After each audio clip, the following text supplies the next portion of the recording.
to adopt the Ghana card as the sole document of the registration for the registration of voters, even though millions of Ghanaians were yet to be issued their Ghana cards by the National Identification Authority cannot escape mention. After eventual yielding to the resistance from the gallant NDC Minority Caucus, the Electoral Commission decided to conduct voter registration exercise solely at its district offices instead of the designated polling stations. But for our voices, Mr. Speaker, that were heard loud on these matters, the Electoral Commission would have succeeded in denying millions of Ghanaians their right to register and vote. The Electoral Commission was once again forced to beat a retreat on its popular decision to outlaw the use of indelible ink during the 2024 general elections. In all of these instances, our vigilance, insistence, and accountability saved Ghana's democracy. Right Honourable Speaker, the past 8 years have been tough for all of us, a lesson on how not to govern a country, and in fact, a lesson on how not to run an economy. In the end, the crushing defeat the NPP suffered in the just-ended elections is a clear message from Ghanaians that they will not tolerate any such level of poor governance and mismanagement.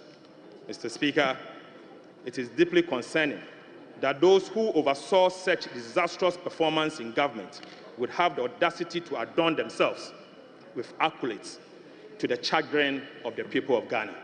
Right Honourable Speaker, I was surprised to see some of them being awarded with highest state honors.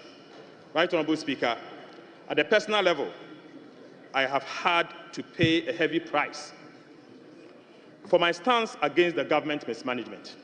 Mr. Speaker, my recent prosecution, or call it persecution, by the Attorney General over frivolous and trumped-up charges was calculated to silence, intimidate, and completely extinguish a known dissenting voice. Right Honourable Speaker, my crime, Mr. Speaker, was that I sounded alarm bells on an economy that was being mismanaged and ruined by an act and omissions of a select few in government. The fact that my prosecution began in the wake of the tussle over e-levy should not be lost on anyone, that I became an instant target for the regime. Mr. Speaker, I was charged on the Christmas Eve, a few days after the rejection of the e-levy and the 2022 budget. Right Honourable Speaker, from that point, the Attorney General and the Minister responsible for Justice, Godfred Yeboah-Dame, in whom the prosecutorial powers of the state is vested, was determined to deploy all crude tactics, including the use of subterfuge, to achieve his ends of malicious prosecution just to satisfy the regime. Mr. Speaker, the whole world witnessed how a supposed Minister of Justice set out to coach, cajole, and coerce another accused person standing trial together with me to falsify his testimony and skew it in such a manner as to enable him to procure a conviction at all costs against an innocent person.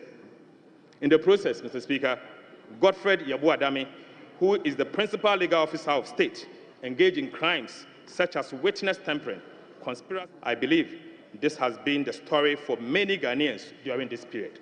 Right Honourable Speaker, never in the history of our nation have we witnessed this level of gross professional misconduct on the part of no less a person than the Attorney General and the Minister responsible for Justice, who is the leader of the bar and bears a high responsibility to adhere to the rules of ethics of the legal profession. Mr. Speaker, I'm not against prosecution of wrongdoing. Whilst our democracy is founded on the rule of law and holding public officers accountable, I pray that never again should any of our citizens become a victim of this level of injustice and abuse of prosecutorial powers that I was subjected to.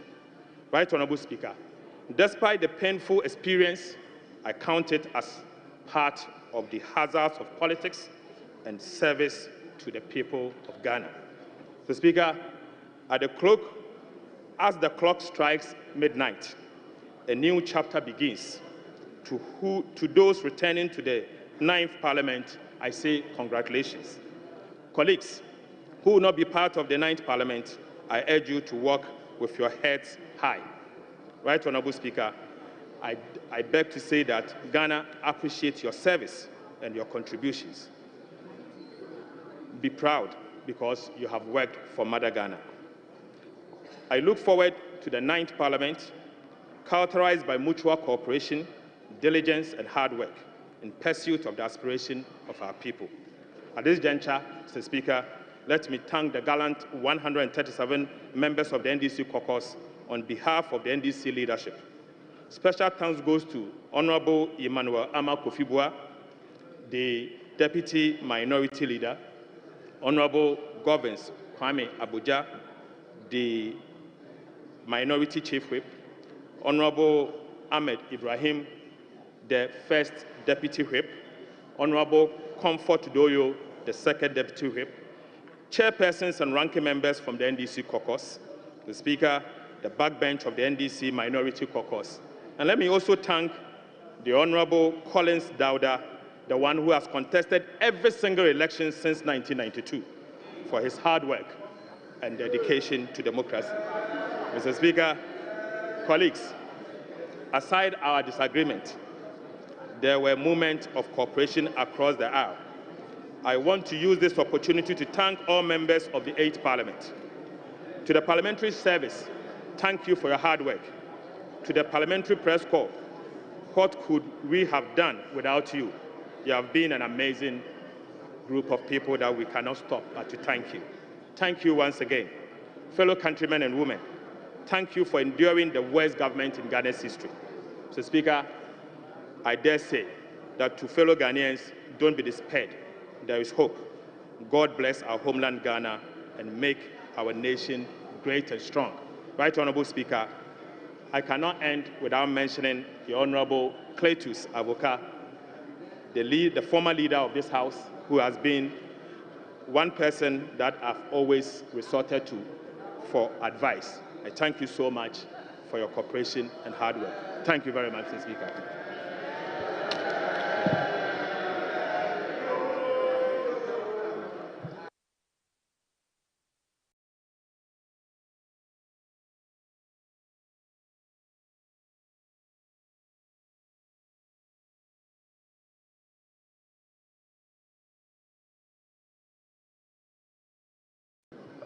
Honourable members, it's now the turn of the Majority Leader and the Leader of the House.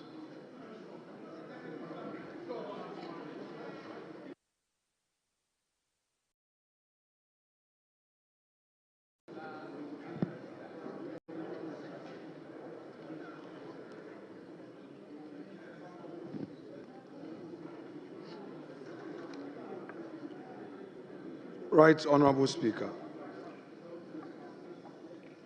thank you for this opportunity to give these closing remarks, putting out my own views about this House as it comes to an end by midnight of today. It's a moment of emotion for me, having had the opportunity to lead the House a little over 9 months, and the fact that, Mr. Speaker, by tomorrow, I will be seated to the left of Mr. Speaker, leading the charge for and on behalf of the minority. Mr. Speaker, you rightly paraphrased your description of this 8th Parliament on various platforms and fora, and stated that it's been remarkable, characterized by unique milestones and challenges that have tested our democratic principles and governance.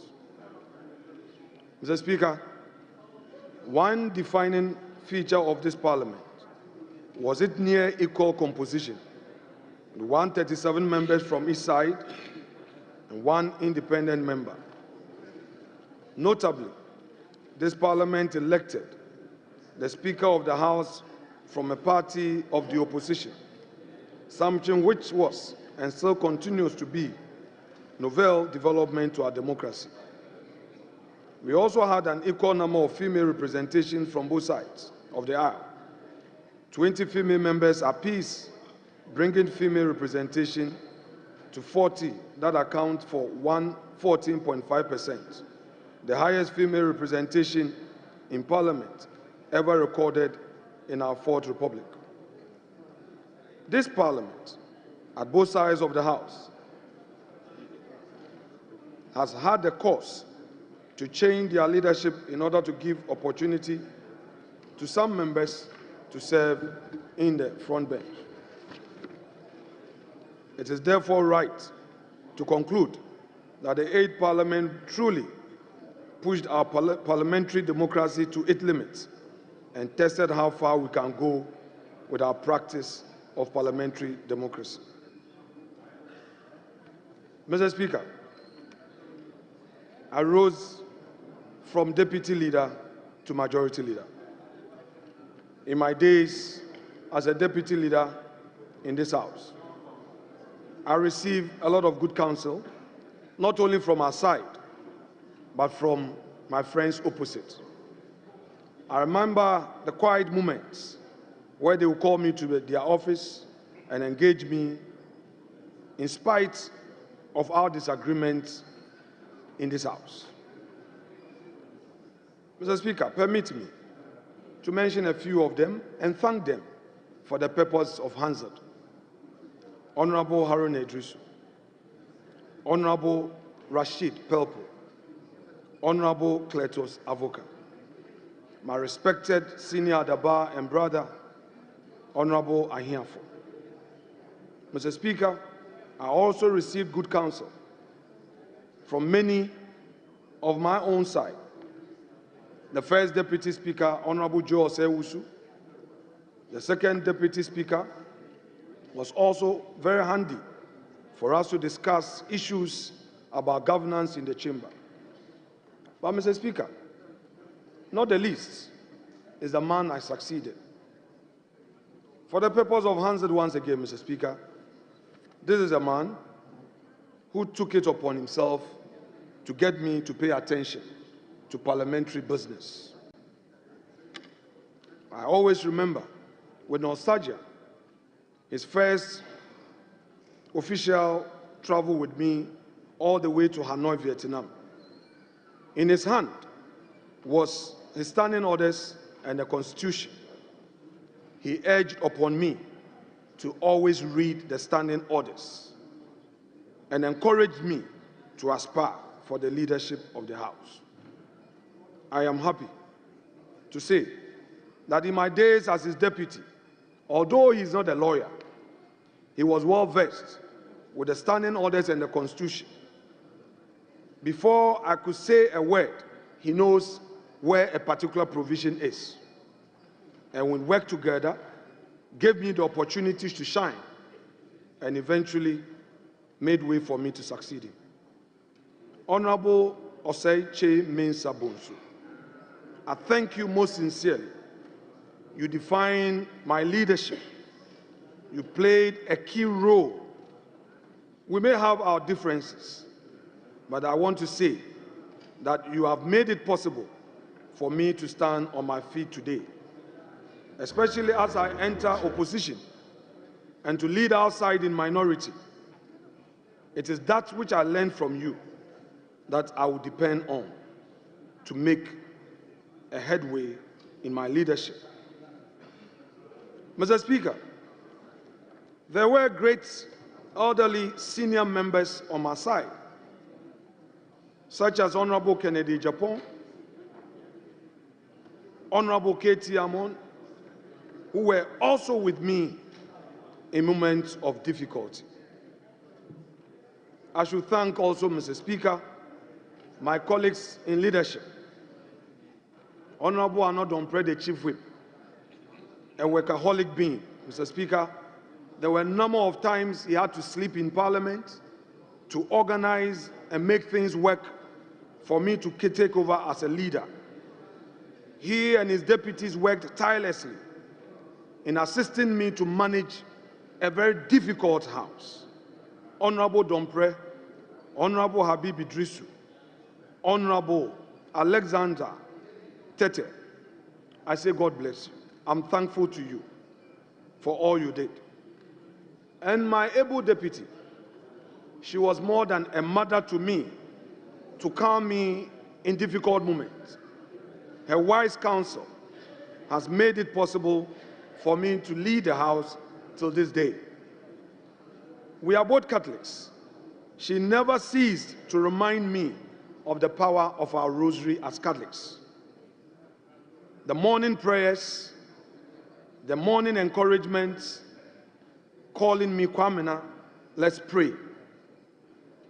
Madam Patricia Apieje, God bless you for all you did.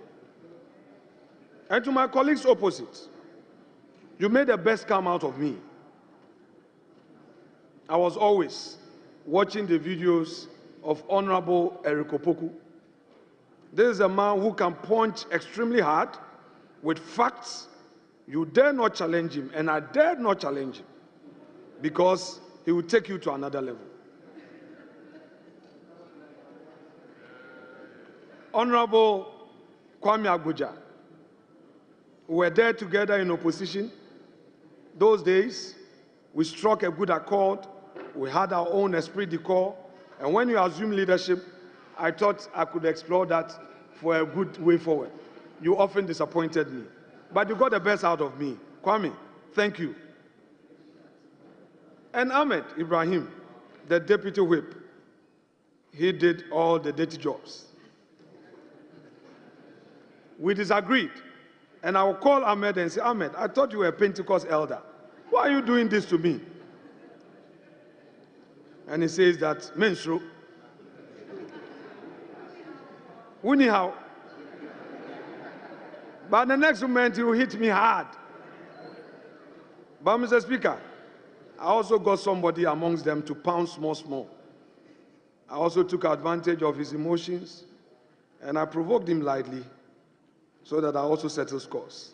My senior brother, Honorable Emmanuel Amakofibua.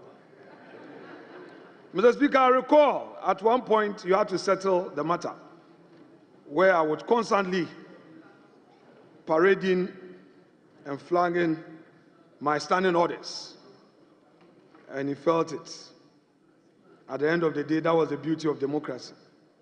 And I told my brother, no more Ato. Mr. Speaker, Ato will talk to you nicely. Have a good conversation. By 5 o'clock, he will call you and tell you, Kwamena, no deal. The political committee says we can't support you. Mr. Speaker, many did not understand why I was combative on a number of occasions. There were those who didn't know how the heat was on me and were saying that you are majority leader, reach out. Mr. Speaker, the minority were such a tough, stubborn, difficult side. Mr. Speaker, you could never have an agreement with them because they were smelling power. And I understand, rightly so. The number of government business I would have loved to complete for political expediency and perhaps for purposes of principle, I did not get the support from my respected colleague. Many were the disappointment, Mr. Speaker. I'm sad that as a House, we could not deal with the following. One, the 1D1F. Mr. Speaker, I'm still of the conviction that this was a government policy to help the private sector. Mr. Speaker, being from the private sector fraternity, there was no way I viewed the initiative as a giveaway, as a freebie, especially so when the majority side had compromised and agreed to take away the raw materials component of the support to the private sector. But again, our colleagues could not support, not even to allow us to take some of the companies out and proceed to approve them. Mr. Speaker, the nomination of justices for the Supreme Court, which as a House, we vetted them but could not pass them, is also one disappointment to me as a leader. These are citizens of our country who, for no fault of theirs, have earned that call to serve at the highest court of the land. Mr. Speaker, I will not belabor their CV, but we know that these were citizens of substance who could have contributed their quota in enriching the jurisprudence of our country at the highest level. But again, we could not reach an agreement. And to date, I had to look in my direction. Look in my direction. I'm addressing some of your mischief. Mr. Speaker, again, we could not have a deal, and we've left it hanging. It has become odious. Mr. Speaker, I wish, as a House, we could have handled the World Bank $250 million facility to support the financial sector. This was also a facility that had gone through the committee process, and the House could have carried it for government to cushion the financial sector. But again, for good reasons known to my friends opposite me, we could not have a deal. But Mr. Speaker, the Frenchman will say, c'est la vie. This is life. We cannot push anymore, but to look forward to a new day, to also hold the new government feet to the fire. Get them to be accountable, get them to do what is right, and not get personal, but rather enrich governance of our country. Mr. Speaker, this government has achieved so much for the people of Ghana, but not a perfect government. Mr. Speaker, if our friends will today talk about corruption, I want to remind them that the call of corruption was on them when they previously ruled this country for 8 years.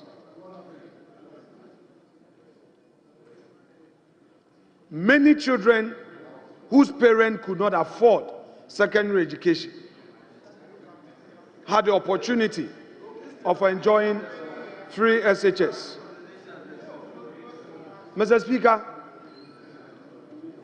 today, Ghanaians, 5.7 million of them, have benefited from free SHS.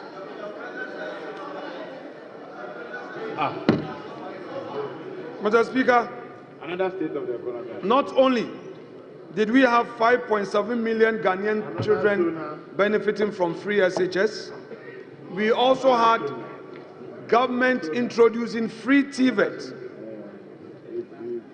Technical education was made free, and government built 34 new schools and introduced the STEM program for our children. Mr. Speaker, this government is on record to have boldly initiated the ambitious Agenda 111.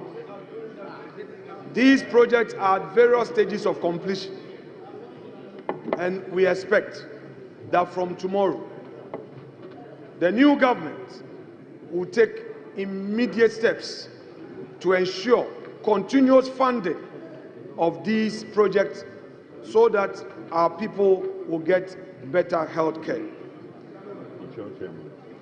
Mr. Speaker, the government, in terms of roads, added no less than 14,000 kilometers to our existing road infrastructure.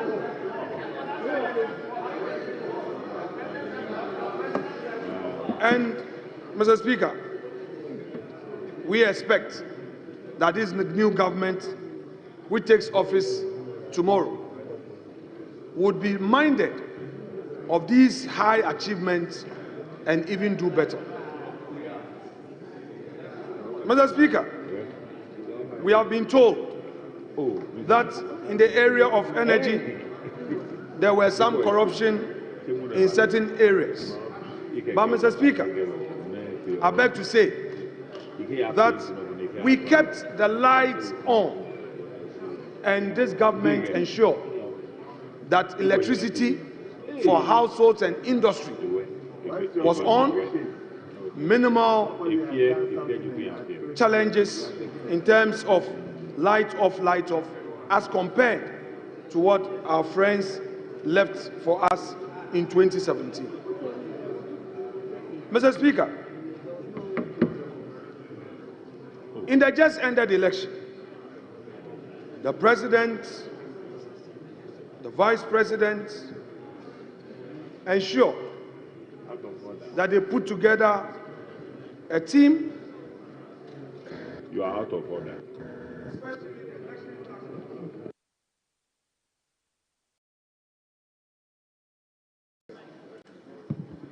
To assist the Electoral Commission in ensuring that we had a peaceful election. Mr. Speaker, whilst I am on my feet, Honorable Nielande van der Poel will put on his mic. Mr. Speaker, he has to stop. This aspect of their intolerance, Atu spoke, even getting personal, but they can never take it. Mr. Speaker, I don't understand. Atu spoke, he even went personal. We kept quiet and listened to him. You are on your feet, on in your mic. Well, this is your nature. Mr. Speaker, we had a very peaceful election. Dr. Mahamadou Bawumia, the presidential candidate of the MPP, conceded defeat long before the official declaration by the EC. But what did we witness? Violence upon violence orchestrated by the leadership of the NDC, who sent thugs to collation centers, attacking Electoral Commission officials, attacking candidates, unleashing violence, and threatening our democracy. For all these conducts, we subject the NDC to posterity. I say to them that the very people they are using to unleash violence on Ghanaian people will soon come back to them. I leave them to posterity. Never again should we witness such an attack on our democracy, where at collation centers, organized thugs are moved in pickups to disrupt the collation process. Mr. Speaker, whereas the MPP accepted the results and even relied on due process of law to get justice, the NDC decided to unleash violence on the Ghanaian people. Mr. Speaker, Nana Addo Dankwa Akufo-Addo, the President of the Republic, has made his name in Ghana and in the sub-region. It is therefore not surprising that the ECOWAS recognized him and gave him a title, Mr. Democrat. Mr. Democrat for the good works he's done for democracy. For over 40 years in public service, he distinguished himself, and the sub-region celebrated him. Mr. Speaker, the 8th Parliament, however, witnessed some unfortunate, sad situations. The loss of our colleagues, Honorable Philip Baswa of Kumewu, Honorable John Ampontua Kuma of Ejiso, as well as some 18 former members of Parliament and a former First Lady, Her Excellency Teresa Kufuor. Mr. Speaker, all these persons who were in public service passed on within the period, and I say, may their souls rest in peace. Mr. Speaker, in spite of the turbulence that the House witnessed in some few instances, my honorable colleagues in leadership and I worked so hard in ensuring that the business was conducted in a convivial and congenial atmosphere. This Parliament achieved notable legislative milestones, passing 41 bills, including Private Members' Bill, a first in our history. We facilitated the passage of 48 regulations and approved significant agreements and reports bolstering Ghana's socio-economic development. Furthermore, the 8th Parliament approved the nomination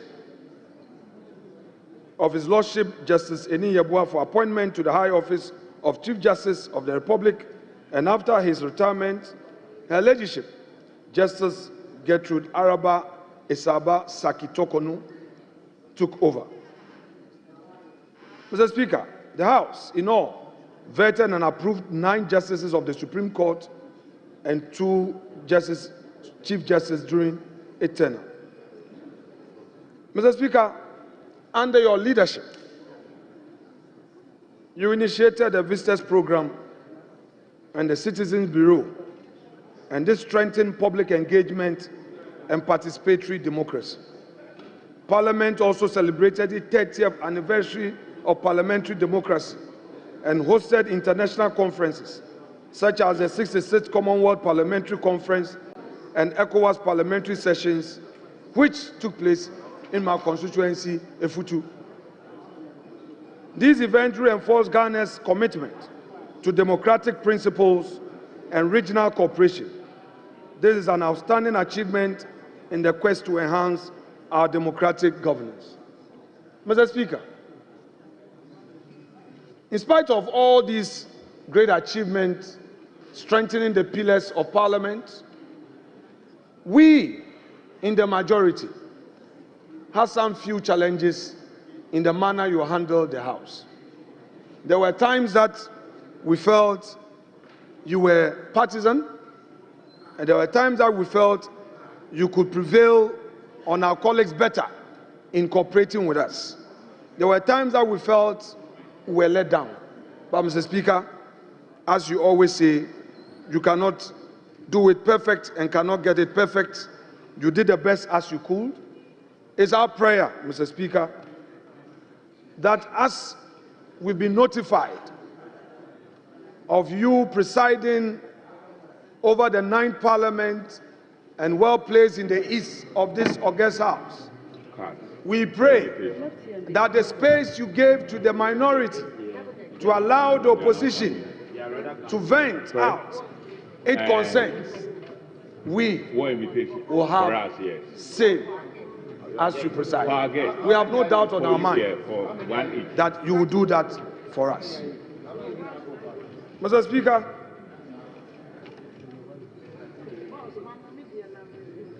let me also, at this juncture, thank the parliamentary service staff. What would life be without them? What would life be for the MP of this Parliament, the Member of Parliament of this 8th Parliament? What would life be without them? They are the quiet councillors who are not recognized but make a lot of input to enrich debate and make us better in our legislative work. Mr. Speaker, from the clerks at table to all those who support you, every parliamentary staff, on behalf of the House. Members, Second Deputy Speaker to take the chair. This one too.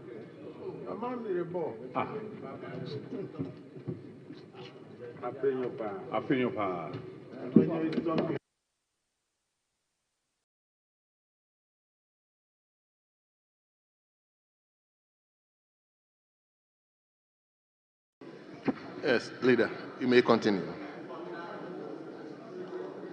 On behalf of my colleagues of this August House, I say a big thank you for your service and all you've done to help us become better than we think of ourselves. Mr. Speaker,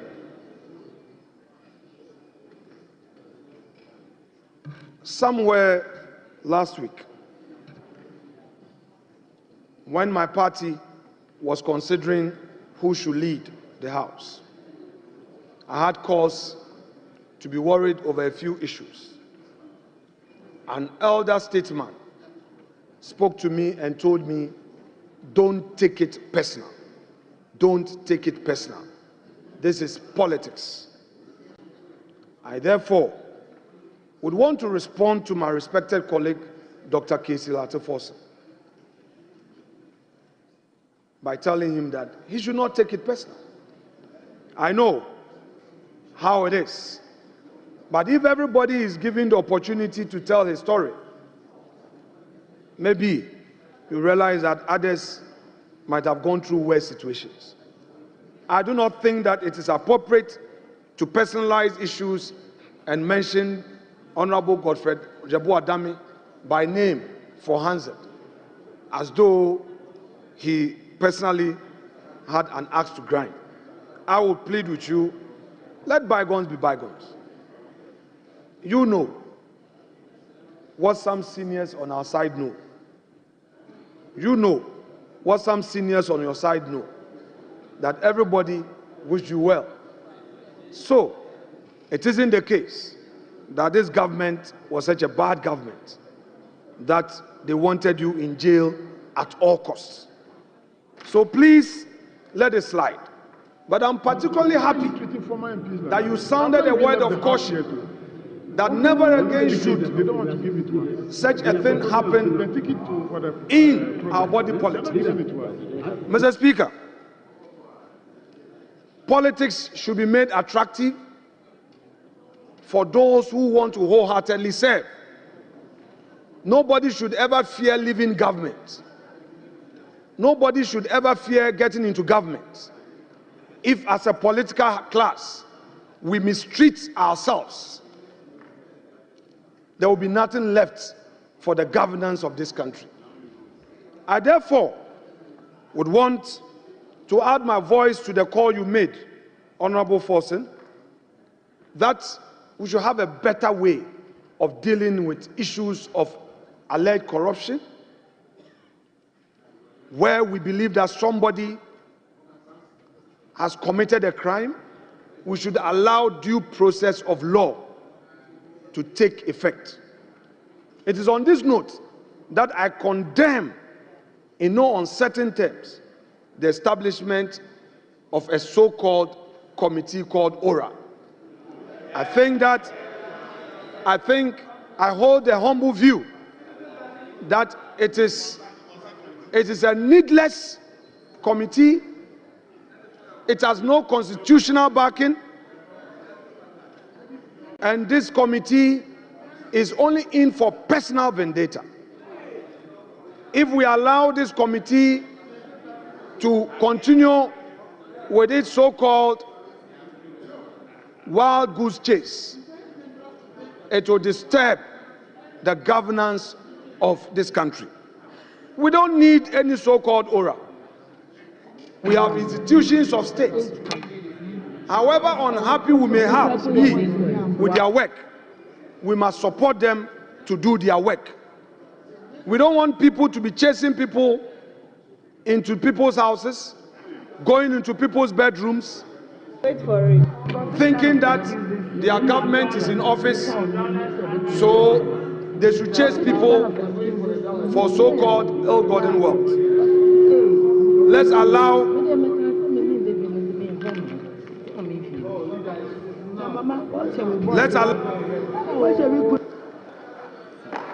Mr. Speaker, they should expect more from tomorrow.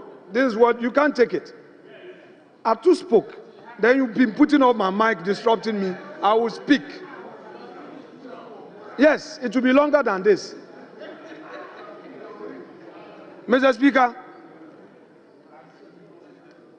Ghana has come of age, and I expect my friends in the NDC to know that it is not a populist agenda that makes a nation strong.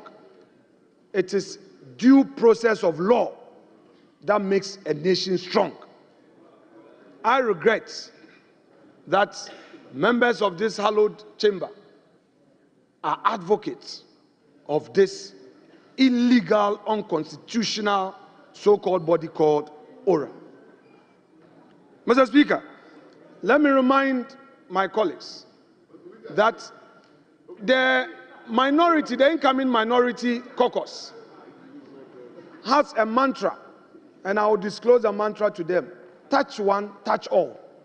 We are not going to allow you to use unconstitutional means to shut us up, to frustrate people, to chase people into their homes.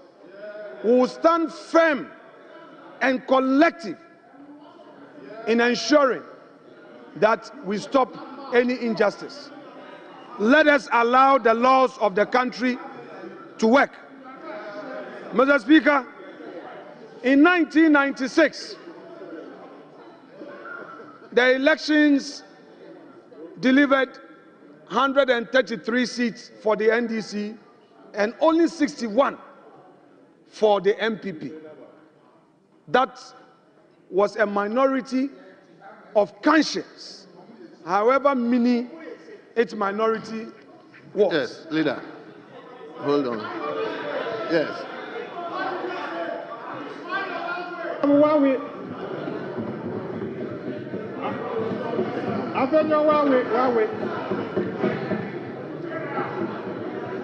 Hurry up.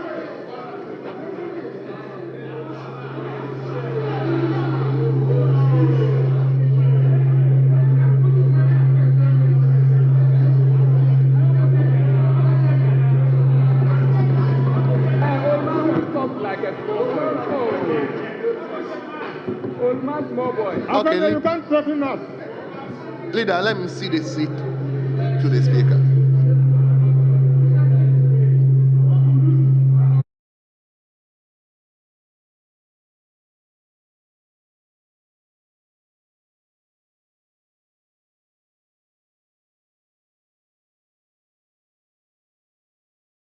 Cameras are seeing what you are doing with your hand.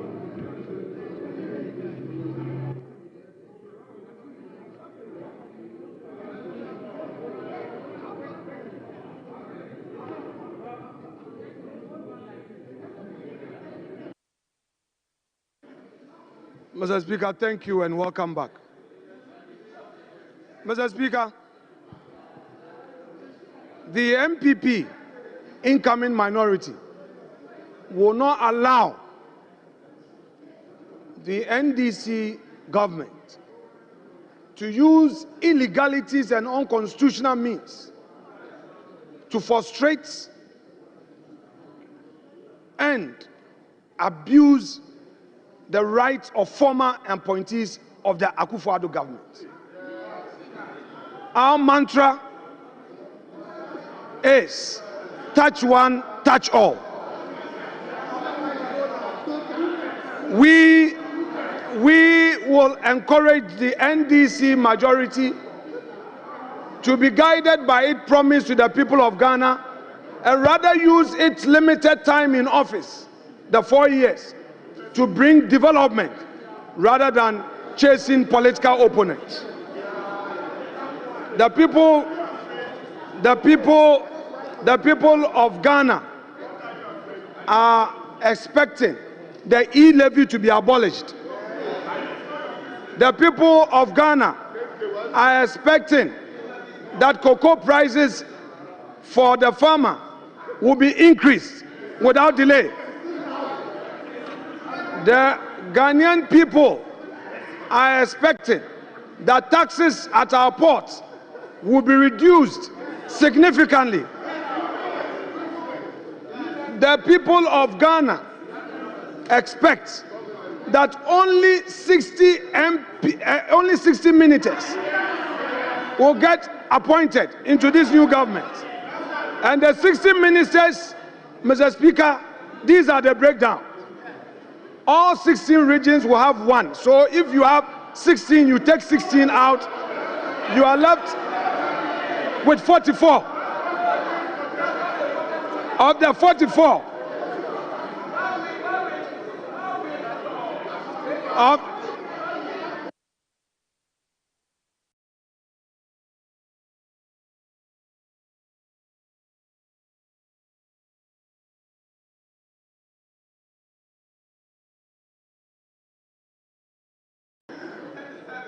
Mr. Speaker, once upon a time, ASK Bagbin, as he then was, as minority leader at this very dispatch box, said soon and very soon, the MPP will soon see him and know him when he was seconding the motion for Alajete's consideration as Speaker. You haven't seen anything yet. You keep quiet and listen. Soon and very soon, you will see the true politics here. So you relax. But you would hear me. We heard Ato. You will hear me. Mr. Speaker, now, if you take away 16 ministers from the 60, the regional minister, you are left with 44. Obiniyem. Obiniyem. The 44 left. You can only take about 25 from Parliament. 25 from Parliament. 25 out of the 180 something. Mr. Speaker, there is going to be redundancy in this House. And very soon, Mr. Speaker, the majority leader would experience the moment that, Mr. Speaker, you refer to as majority leader. Look behind you, your back is empty. Very soon, your members who will become redundant will not come into this chamber. And there you will see that the minority that you think we are mini minority will become the majority. Mr. Speaker, I am not a prophet, neither am I a seer. But this thing, I can foresee that is going to happen. Mr. Speaker, even the MPs who will not get positions, there are other non-MPs who are looking for board appointments. So you won't even get board appointments. You won't get it. You are going to be more redundant. Now, your foot soldiers will be coming to you for employment. They will be coming to you for support. Honorable Majority Leader, Mr. Speaker, we are talking about the 8th Parliament. Mr. Speaker, Closing remarks of the 8th Parliament. Mr. Speaker, I told force. We are talking about. Mr. Speaker, I told that today is a ceremonial day.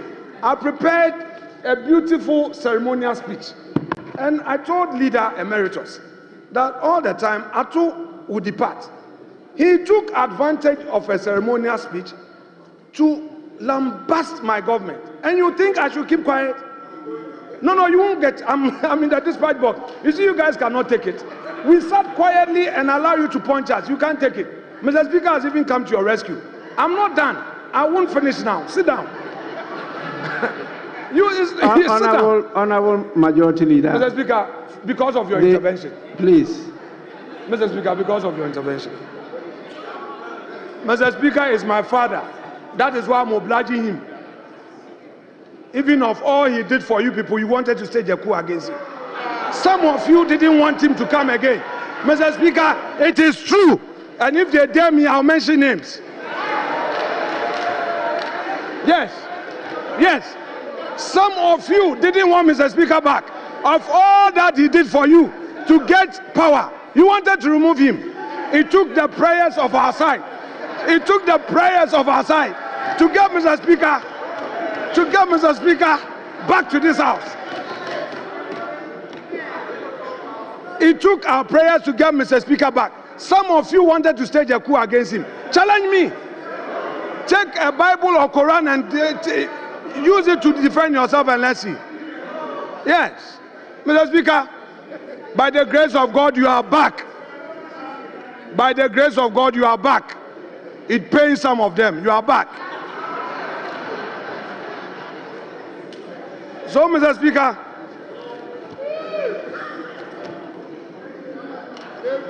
I shall conclude by wishing all of us well. For those of you who are getting out of Parliament, please, the younger ones from both sides of the aisle, please don't give up public service. There are mistakes we all make. Go back to the drawing board, get closer to the people, and relaunch yourself back into public service. For those of you who are retiring, please avail your experience to the young ones. The young ones will need to learn from you, and I will plead with you to make yourselves available. Mr. Speaker, to all colleagues one more time, I know that my time as majority leader was not all perfect. For those of you I wronged, anything I did that made you unhappy, I am sorry. Let it slide. Let's move on as colleagues. And let's pray for a brighter day for our Parliament. I thank you all, and I thank you, Mr. Speaker, for guiding me in this, my political journey. God bless us. Merci beaucoup.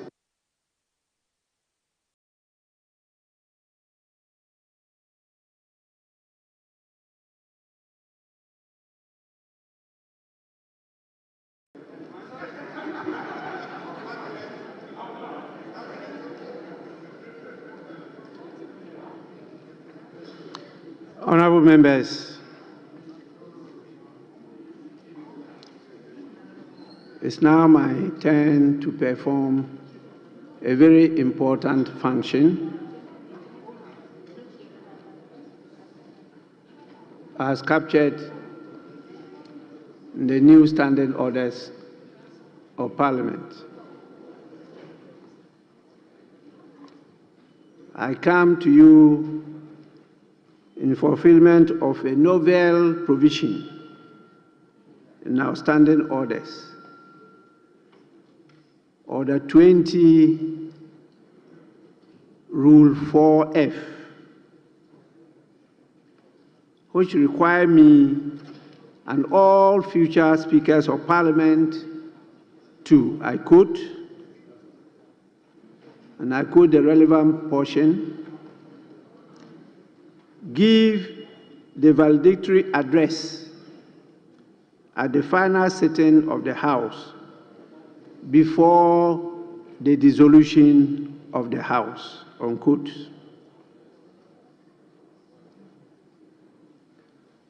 I therefore deliver this valedictory address at the final sitting of the 8th Parliament of the 4th Republic of Ghana with humility and sobering reflections. Humility for the opportunity graciously given me to serve you, to serve all Ghanaians and our great nation, Ghana. Honorable members, in view of the exigencies of the current situation, I plead to call on the Office of the Official Report to capture the contents of the entire address as having been read by me. I further call on the office to capture the contents of the annual reports of the Parliamentary Service and the handing over notes of the Clerk to Parliament, Mr. Cyril Kwabena Oteng Nsia. You will have details of the valedictory address in these documents. And so what I intend to do is to give you the broad strokes of the address, even though that is also still lengthy. Because a valedictory address is to give a full report of the 4 years of what we have achieved or not achieved. Let me say how grateful I am to the Almighty God for His divine grace, which has guided my journey and sustained me through the immense responsibilities of presiding over the proceedings of this August House and chairing the meetings of the Parliamentary Service Board. It has been a divine privilege to serve as Speaker of Ghana's Parliament at a time of a historic hung Parliament. And many cases, or countries, I should say, including Australia, the United Kingdom, and even Ghana, during the tenure of the Third Republic, could not make it to the full hog of the term of the Parliament. But we have succeeded.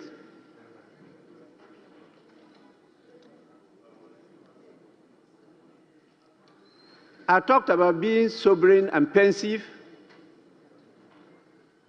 because this is a product of an experience of an uncharted path of trials and tribulations, miracles and mysteries, and of accomplishments and missed opportunities. The 8th Parliament, which has been unique in its composition and historic in its journey, will remain a testament to the resilience of our democratic traditions and the collective spirit of our people. Along the way, our Creator, the Almighty God, elevated 2 of the members of the House to His kingdom. You all recall these illustrious members were the honorable members for the Kumewu and Ejoso constituencies, the late Philip Baswa and the late John Ampotua Kuma, respectively. I'm very sure they are in the promised land where the Almighty God Himself is waiting for all of us at the appropriate time.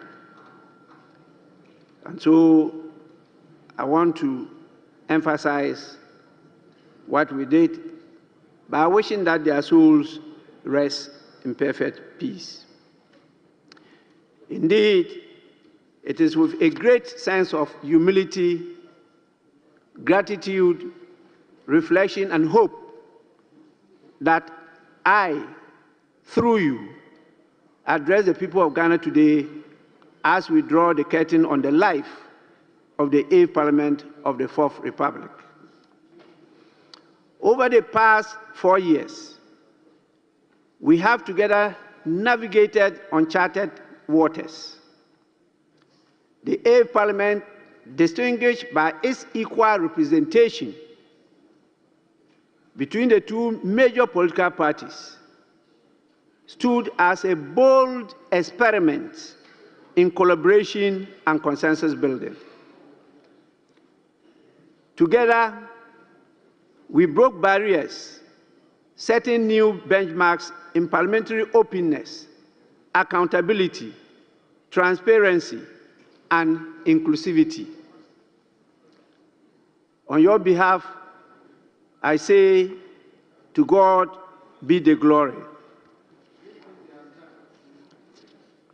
Honorable members, when you graciously elected me as a Speaker of this Parliament in the early hours of 7th January 2021, I came to take the chair with no doubt in my mind that Ghanaians, from the verdict in the elections of 2020, were calling on Parliament to work in harmony for the greater good of all.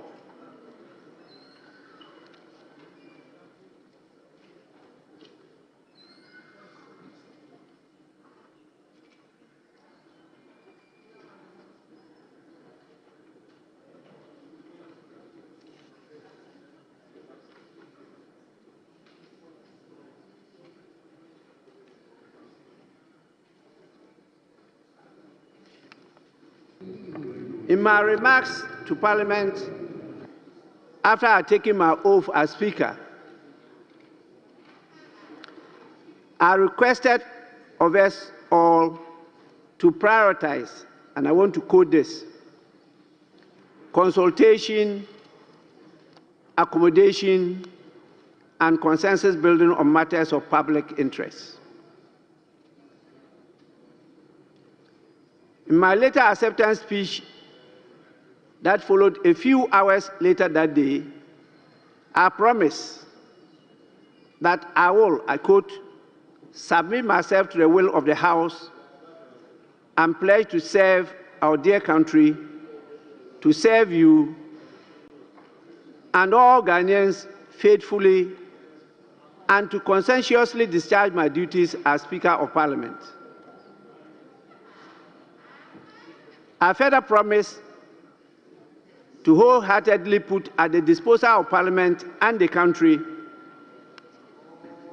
the store of knowledge, immense experience, and the huge data bank I have accumulated and accommodated over the years. These promises I have endeavored to keep throughout these 4 great years of service as Speaker of Parliament. On 15 January 2021, in a welcome address to the reconvened sitting of the first meeting of Parliament, I touched on 5 core areas of parliamentary life. These include a special message to first-time members of Parliament, advice to members who become ministers of state, the expectations of the people of Ghana, of the 8th Parliament, a focus on the core mandate and mission of Parliament without making the 8th Parliament an obstructionist or a rubber stamp legislature. And finally, on the subject of impartiality of the Speaker. Reflecting on my message in these 5 areas 4 years on, I observed how prophetic the message became. And it still amazes me how those issues I raised have turned out during the lifespan of the 8th Parliament. I am not going to detail that again in this address. But honorable members may recall that I advised the 114 first-time members to, quote, remember at all times that you lead your people best by serving them with respect, with humility, and with diligence. And that ultimately, responsibility for having a successful career in this House rests with you. Honorable members, I must say, Some of you heeded this call and have been rewarded with a new term in Parliament at the just ended elections. To those of you who have been privileged to return to the ninth Parliament, I repeat the prayer I said 4 years ago. May your career in this House be as long as and as progressive as mine has been.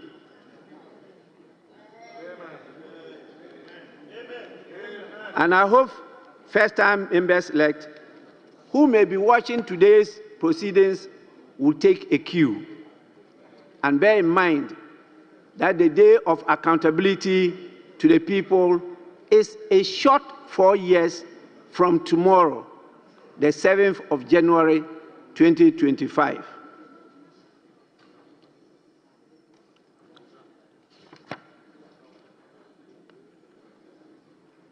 Honorable members, in that address 4 years ago, I also emphasized the expectation of the people of Ghana of this 8th Parliament. In denying both the New Patriotic Party and the National Democratic Congress single-party control of the legislative branch in the 2020 elections, Ghanaians were simply instructing the political class to chart a new path, to embark on new ways of transacting parliamentary business, which is nothing else but the business of the people. I reminded members of the call of the voters on us to disband the party-first mindset and mentality. I stressed the call on us to work together as a family with a common purpose.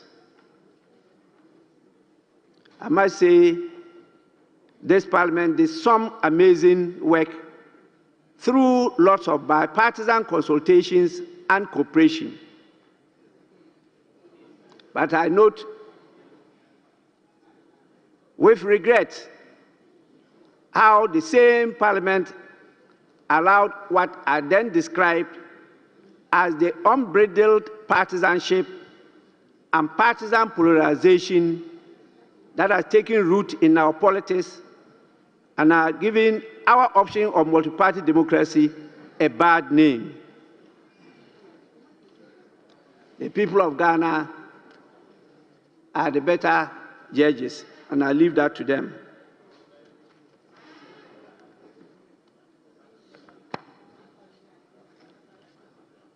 Four years ago, you all recall there was a gripping fear that the 8th Parliament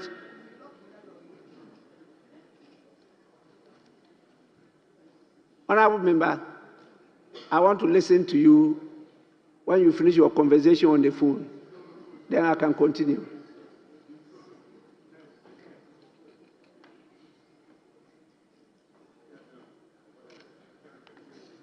Four years ago, there was a gripping fear that the 8th Parliament would be either an obstructionist or a rubber stamp Parliament. I'm happy today the leaders have given a view which is mixed feelings.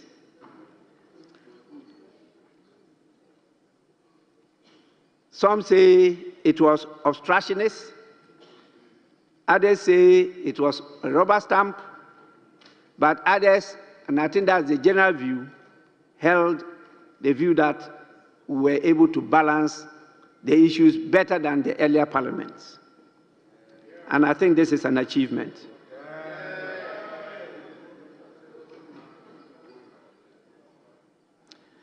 I am satisfied that I have not yielded to pressure from any quarters, and I believe I have courageously discharged this assurance to the administration and admiration of many in Ghana and the world over.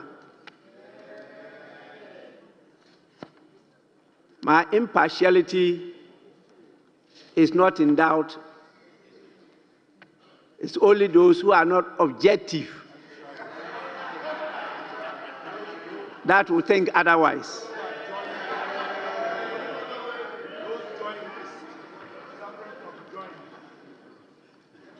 I have endeared myself to be fair, impartial, and firm in the handling of the business of the House over the last 4 years. Now, let me delve into what we have been able to collectively do in this Parliament over the last 4 years, despite numerous debilitating challenges. As I said, I will not go into the details because the handing over notes of the Clerk to Parliament and the annual reports of the Parliamentary Service have copiously referred to these matters.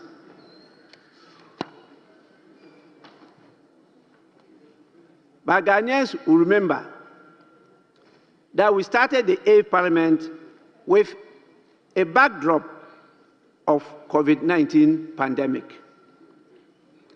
which had members of Parliament starting the journey with frequent medical examinations on them, their families, staff of the Parliamentary Service, and the parliamentary community, such as the medical, the police, fire, ambulance, and other security personnel. And so when you talk about Parliament, it's not only members of Parliament, it's not only the staff of the Parliamentary Service, but all these public servants are counted as part of the institution of Parliament. Without them, we will not be able to perform our functions. You recall how we had to isolate those of you who were tested positive, and how some of you almost lost your lives as a result of this COVID-19 pandemic.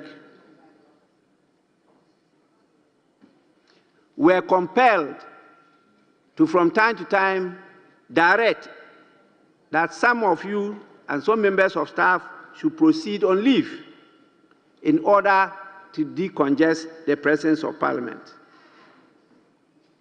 In the midst of all this, we proceeded to organize orientation workshops for both the new and continuing members of Parliament on their roles and responsibilities, the Code of Ethics and Conduct, rules of practice and procedures, the conduct of parliamentary business, privileges and immunities of Parliament, members and officers of Parliament, and how to process and sanitize draft legislation, scrutinize and approve financial appropriations, among others. And I believe we satisfactorily performed these functions. Despite these challenges, the 8th Parliament of the 4th Republic actually hit the ground running with the swearing in of His Excellency the President and providing annual platform for him to deliver the State of Nations address.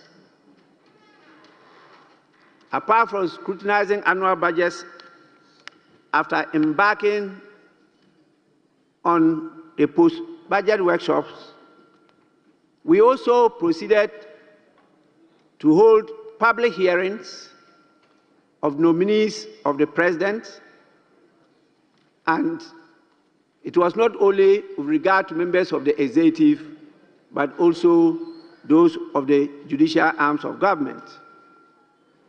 But at the end of the day, we had 399 sittings, including today's sitting. We're able to pass 60 bills out of 100 that was presented to the House. 22 of them are still before committees. 6 are at second reading and 4 at consideration stage. 8 of them were withdrawn by the sponsors. out of the 60 bills that were passed, 5 were private members' bills, setting the baseline record of private members' bills in Ghana. The breakdown is captured in the address. I will not be able to read all because it also captures instruments and regulations, bilateral agreements, contracts, financial, motions, resolutions, and everything that we did as parliamentary business, including the rulings of the Speaker of Parliament. So I want to invite members to take time to go through this address to know at least a bit of what you have achieved within these 4 years.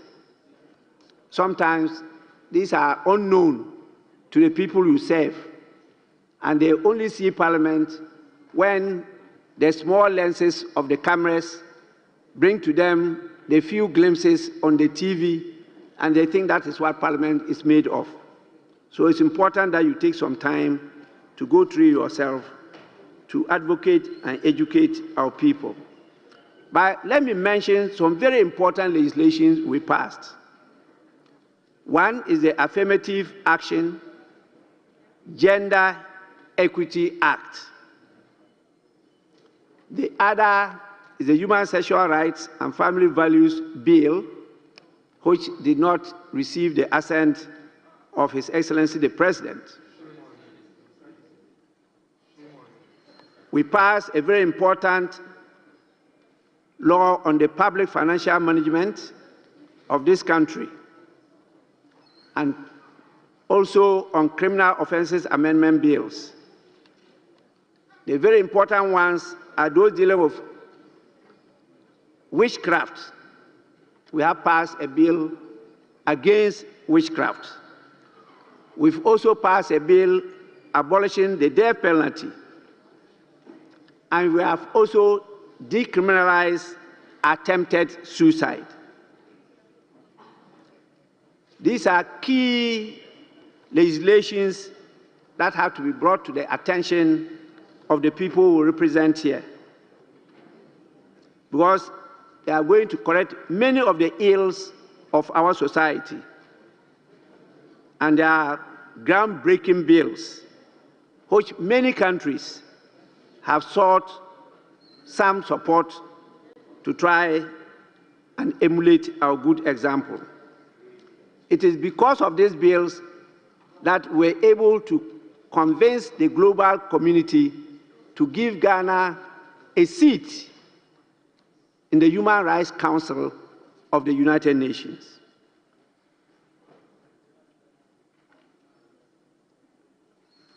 It's unfortunate that some people took a different view, and some of these bills did not receive the assent of His Excellency the President. However, there are some bills that are pending that are equally very important that I believe the 9th Parliament of the 4th Republic will take on board. One is the Constitution Amendment Bill. 2, the International Business and Economic Transactions Bill. 3, the Interstate Succession Bill. 4, the Budget Bill. 5, Parliament Bill. 6, Parliament Transition Bill. 7, Parliamentary Service Bill. 8, Spousal Rights Bill. These are very, very important legislations that are of, or I should say, that need urgent attention.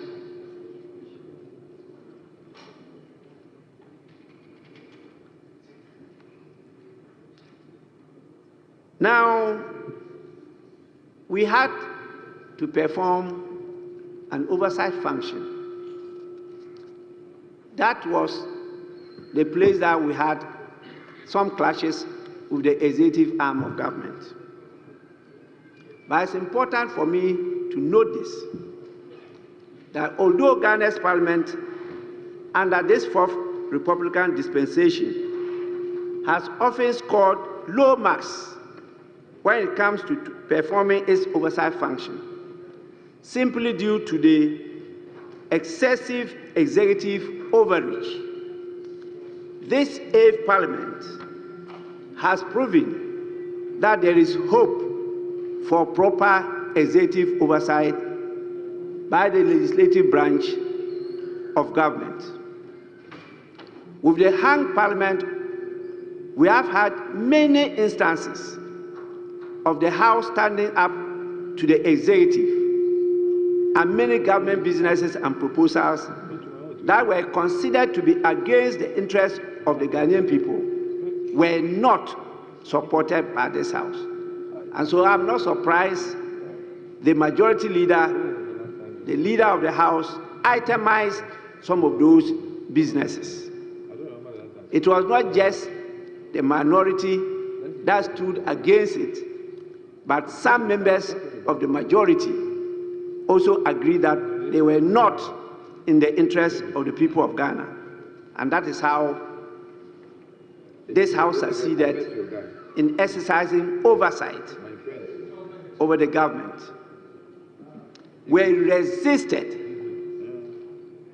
the passage, for example, of the e-levy bill. We even initiated a vote of censure against a minister of finance, and it found favor with members of government who constituted themselves into a group and held a press conference to make a call, a very passionate call to His Excellency the President to do what? To remove the Minister of Finance.